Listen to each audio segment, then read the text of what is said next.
How to follow your excitement. And were we talking about that? We were earlier. How yes. odd! We almost never discuss that. I know, and I've personally explored and experienced that bunches and bunches of time, and how magical it is. Bunches and bunches. Yes. And then there are these other times where I've got things going on that confuse me. So I want to. That confuse you. That confuse me. Okay. Yes. And I want to give it to you before you start, and let me finish giving it to you before you start poking holes in it, okay? Poke, poke, poke. Pokey, pokey. Thank you. Okay. I have a business that I run. I've got a project that I absolutely adore, and it's like a lot of my excitement is directed towards that. However, I am not at a point where I can jump off the cliff and say, I can let go of my business and everything will be hunky-dory. I don't have that belief. So financially, I feel the need to keep going on my business.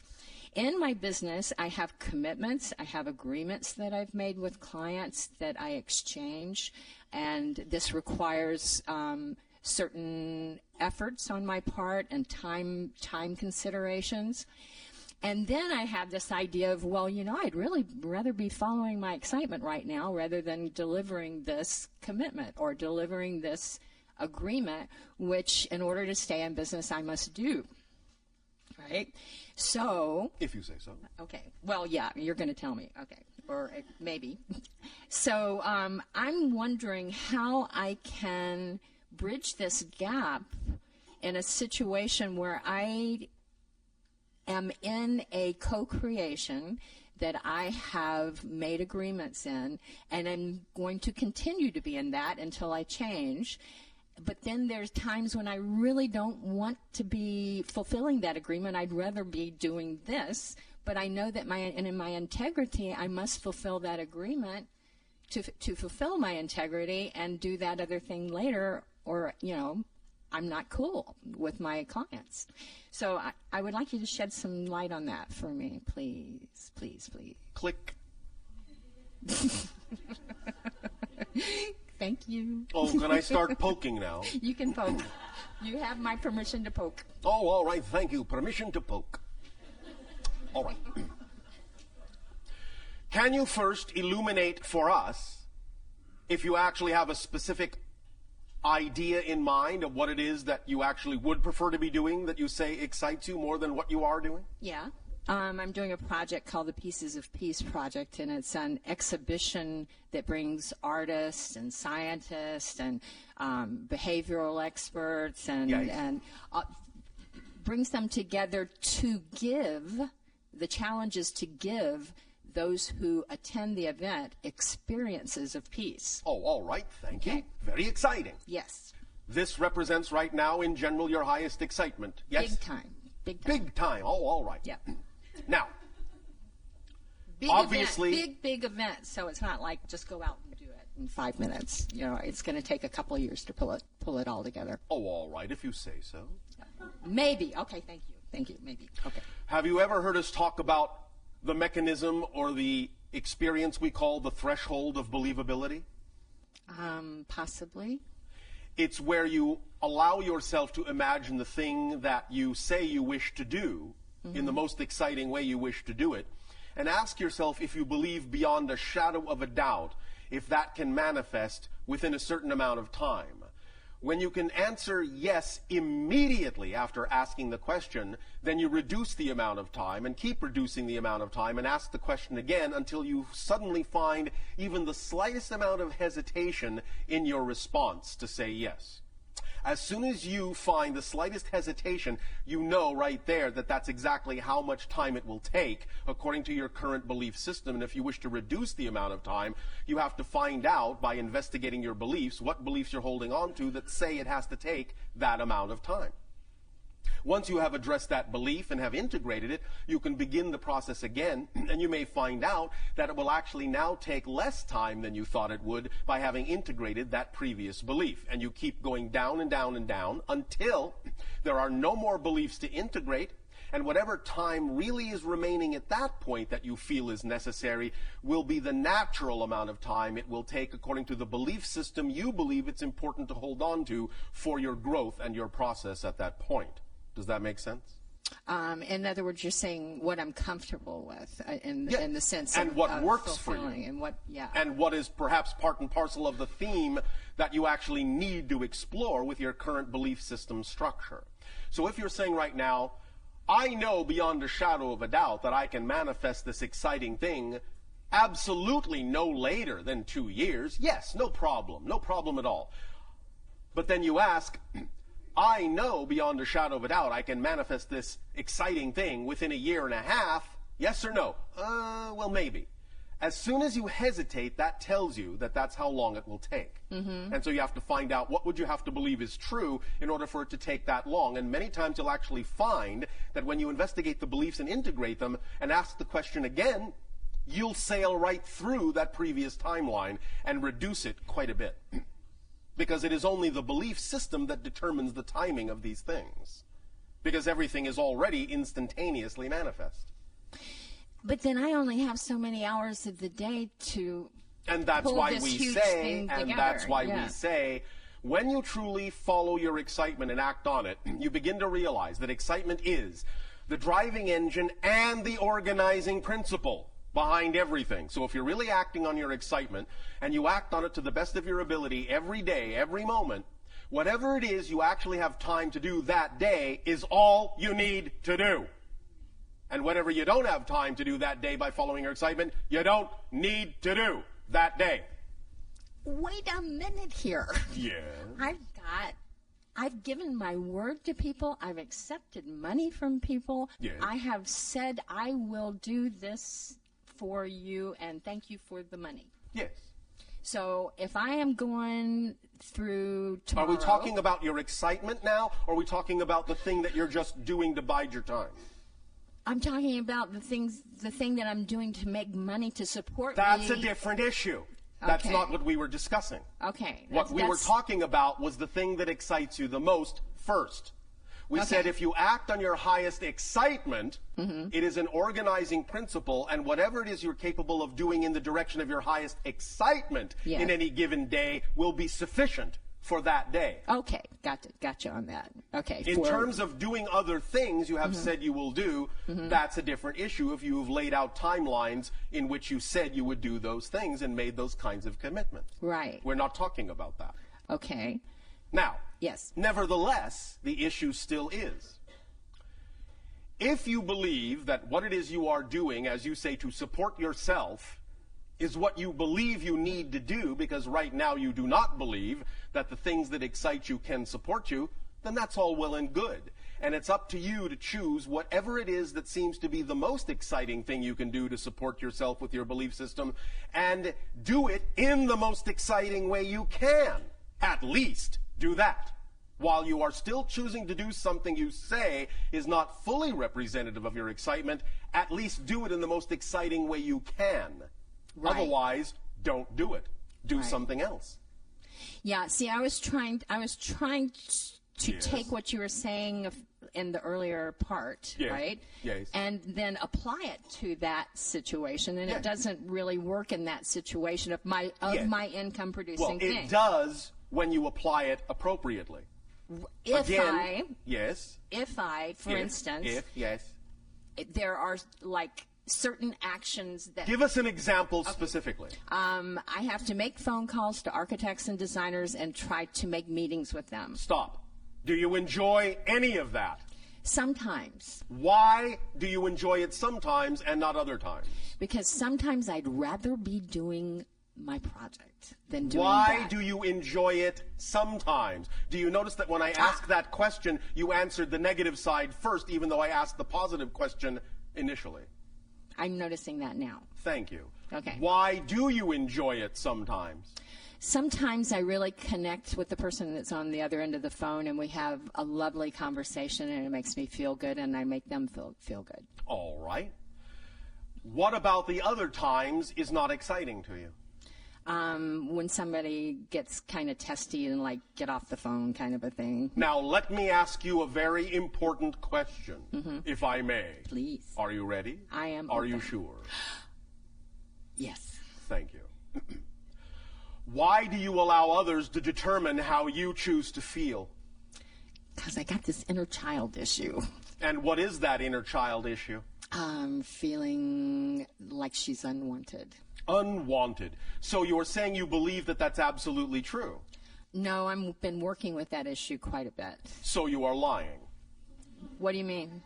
What I mean is, you just said I have this inner child issue where Right. I believe I am unwanted. Right. Well, and you said, do yes. you believe that's absolutely and true? you said, And I said, I've been working which on means no, you don't believe it's absolutely true, or you wouldn't be working on it. it. Right, okay. So, Okay. if you understand that the very fact you're working on it means you already know it's not absolutely true, you're done working on it.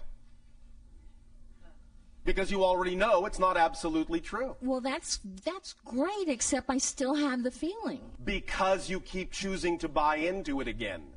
This is what we talked about before. You know what you prefer, but you keep choosing the same thing that you say you don't prefer. That's why you have to find out the structure of that belief and understand how it's tricking you into believing you need to keep choosing something you say you don't want to choose. Because it's a choice. It's not automatic. It's not a habit. It's not an addiction. You already know it's there, so it's not a pattern. Once you know it's there, it's not a pattern. Once you know it's there, it's not a habit. It's a choice. So you have to ask yourself, if you keep choosing it, why? Why are you choosing it? You must be choosing it for a reason. Examine the structure of the belief, and you'll find out what the reason is. Then you can stop choosing it once you understand why you keep choosing it. Okay, so you're saying that I'm choosing it kind of more on a little less conscious level? No. No? You see, that is the catch-22. You're actually choosing it completely consciously, but you are afraid to understand and acknowledge that that's the case. Because you are afraid to examine why you're choosing it, because your negative belief is tricking you into believing that if you actually take the time to examine why you're consciously choosing the negative belief, that you'll actually find something out that says it is true that you are unworthy. But you will never find that out. I guarantee it. Because if you were truly unworthy, you wouldn't exist. Right. So you are choosing consciously, but you're actually afraid to look at that. And that's why you are, in a sense, blanking out on it. It's not really an unconscious choice. It's just that you're covering it up. I can feel it as you say that. Yes, I feel know. it in my gut. Yes, I know. Yeah. So that's why we have given you this permission slip to play with, so that you can expose the structure of that belief that is constantly reinforcing the idea of why you should keep choosing to buy into it. But that's what you're doing, and you're doing it consciously, because you actually don't believe that it can go any other way. Right. But since we have already established that the reason you're working on this to begin with is that you actually have an empirical knowledge that you are worthwhile, Right. then when you truly understand the mechanism we're talking about, you'll realize that there is no need for a process when you've already arrived at the conclusion.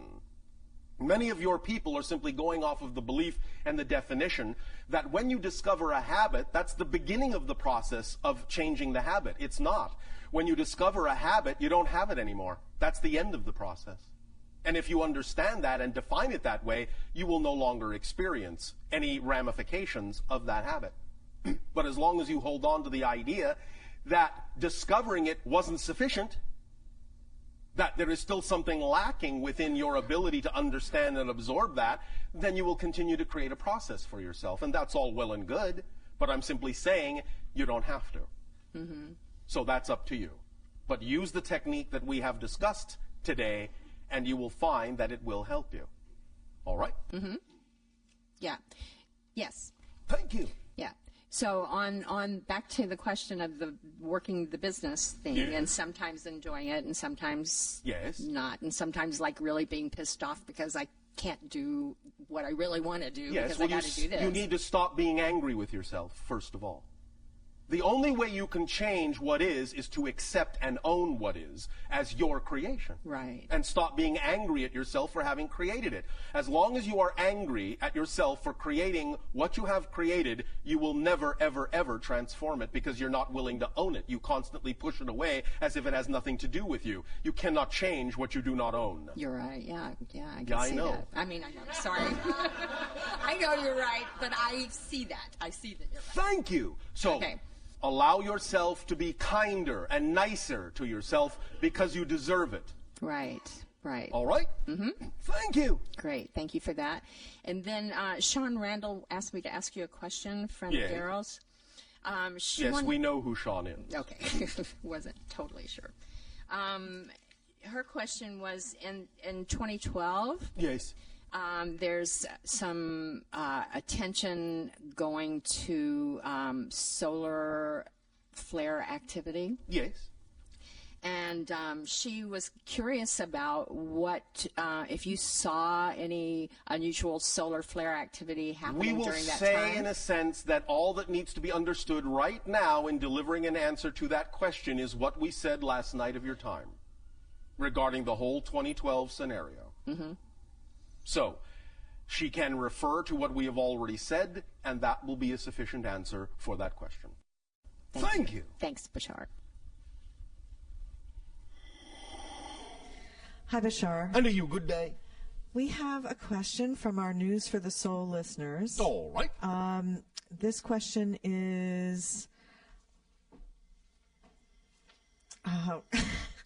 basically, the question was, what have you and your people learned from your experience of interacting with us? And can you share something about that with us? As we have said, we have learned that you have chosen to experience a masterclass transformational experience on Earth of putting yourself in an extreme experience of limitation and yet still capable of transforming that. By doing that, you have demonstrated to us, in that sense, and to many other civilizations, that no matter what the degree of limitation that may be experienced in any incarnational life, it is always possible to transform it from the negative to the positive, no matter what. That is one thing that we have learned from you. Another thing that we have learned from you, as we have often said, are puns. Because our ancient language does not support puns. We enjoy the idea that your language does, and so we play around with that. And you're very good at playing with it, too. We always enjoy your puns. So how are you changed, you and your people? How are you changed within yourselves from experiencing us? It expands our understanding of all that is and all the ways it experiences and expresses itself. And any time we expand our understanding of all that is, we expand our understanding of ourselves because we are supported by the whole. Very nice. Well, we certainly have enjoyed the interactions. And so have we. And many others. Thanks.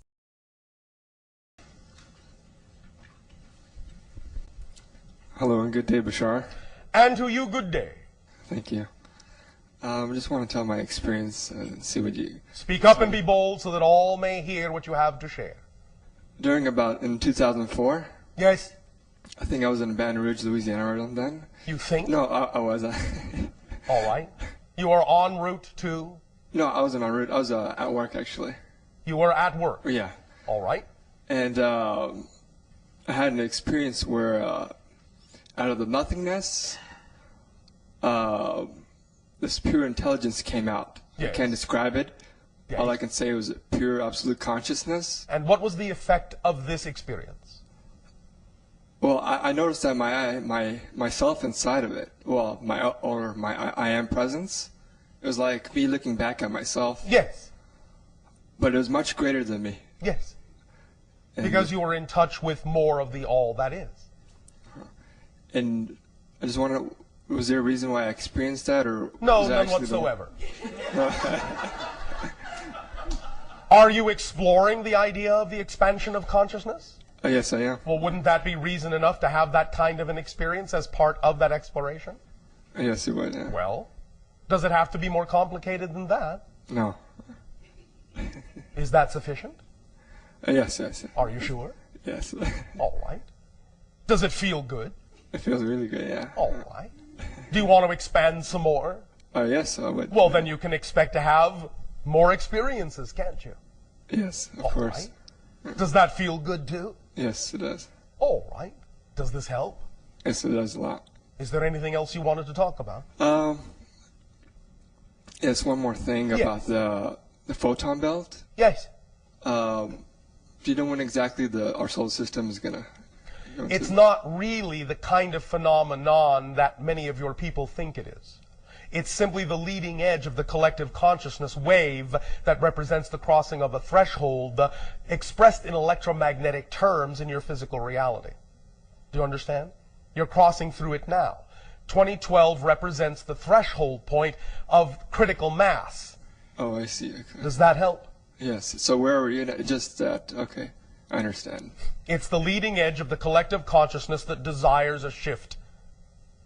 And thus then critical mass will be crossed in 2012, where the electromagnetic energy will express itself in a more accelerated way on your planet in a variety of phenomenologies, some of which can be the idea of more positive accelerated ideas being able to come to the forefront of manifestation if there is harmonious behavior behind them.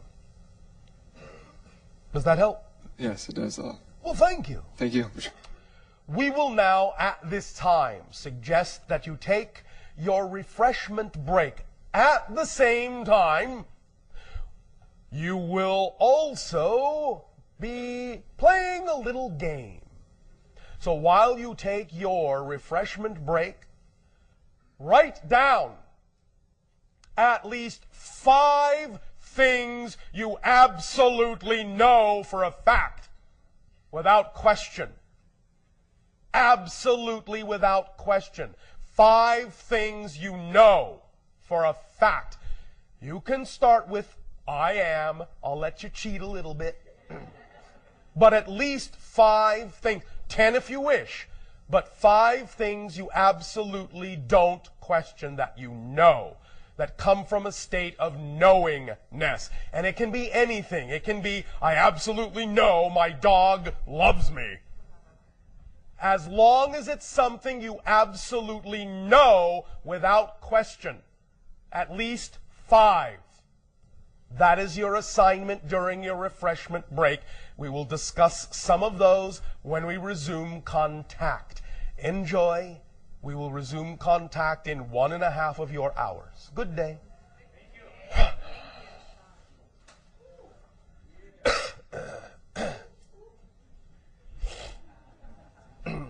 How's it going?